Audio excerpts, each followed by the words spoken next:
Comic-Con 2017. Yes, indeed, there is a slight sense of sadness in my voice because, once again, after waiting for 14 hours, literally 14 hours, in line for wristbands for Hall H for Saturday, I didn't get a wristband. Probably 400 people in front of me is where they ended up kind of running out of wristbands. So alas, here I am, a normal person, Hall H less.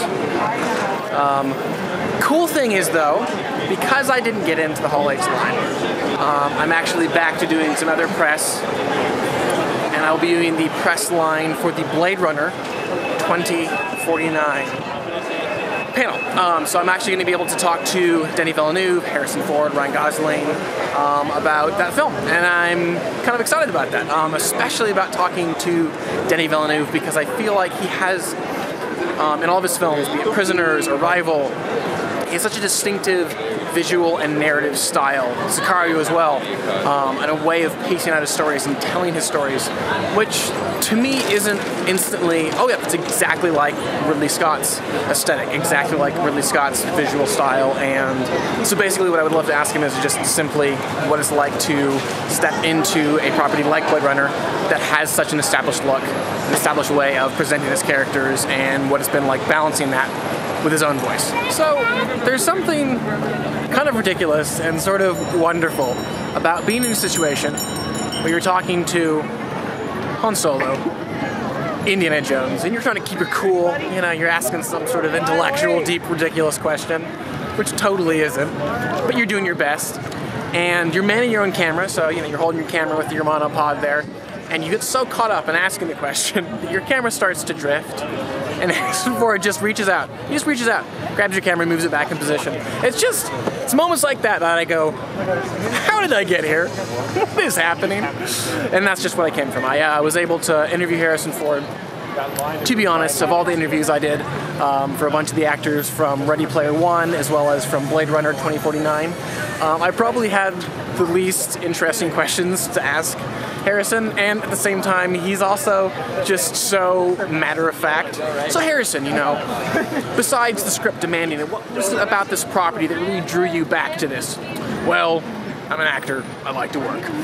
Yeah, you know, he's wonderful. He's wonderful. I love him, but difficult to get interesting answers out of, I suppose.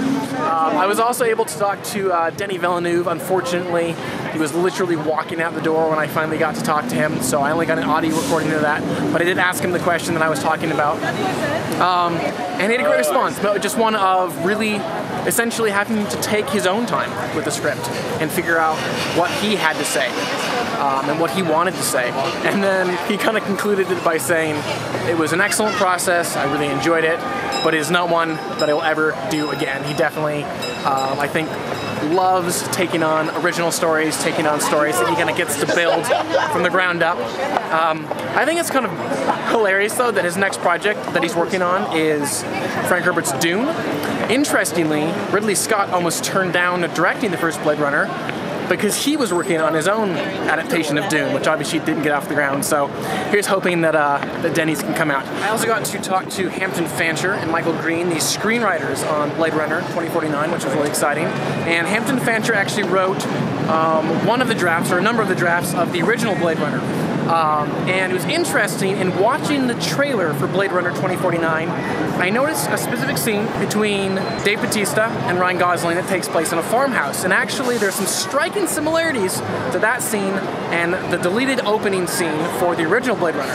And I asked them about that, and they instantly clammed up. They were kind of, there's snipers all around us, and if we answer questions like that, we will get taken out. Which, you know, certainly wasn't a denial. So it'll be cool seeing maybe some of those deleted scenes that didn't get to make it into the first Blade Runner because of budgetary constraints or just time or whatever, and actually see them happen. I also asked them too, would you guys describe this film as more of a continuation or an expansion? And the answer that they gave was one that kind of excited me, which is it's more of an expansion. They didn't want this to feel like some sort of just gimmicky sequel where they were kind of just constructing new plots for the sake of constructing new plots. They just wanted to continue to expand this world, expand these themes, and that seems very appropriate and very cool to me. I'm going to try and release some of the actually interviews that I got to conduct if they're interesting enough for you guys. So yeah, be looking for those things. Can't wait.